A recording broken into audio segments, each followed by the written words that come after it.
সিঁড়ি, কবি পূর্ণেন্দু পত্রী। কত রকম সিঁড়ি আছে, ওঠার এবং নামার, চলতে চলতে থামার।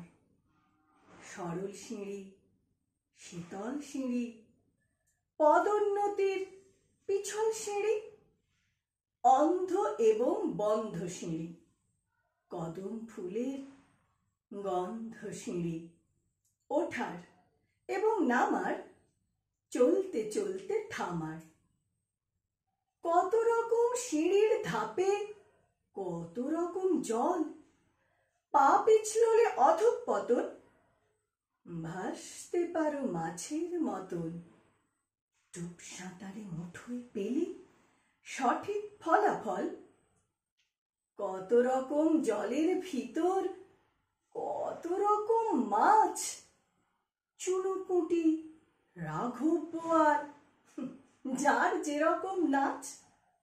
পেট চিরলে আংটি কারো, কারো শুধুই আঁশ। দীর্ঘতর ফুসফুসে কার, ভরাট দীর্ঘশ্বাস। সিঁড়ির নিচে জল এবং সিঁড়ির উপর ছাদ। মেঘ পাবে, মানিক পাবে, বজ্রধ্বনির খানিক পাবে। উড়তে চাইলে রোদ, জ্যোৎস্না থেকে চাইতে পারো সার্থকতা বোধ। অনেক রকম সিঁড়ি আছে, ওঠার, নামার, হাঁটার। ঊর্ধ্বে অভিষেকের তোরণ, নিচের ঝোপটি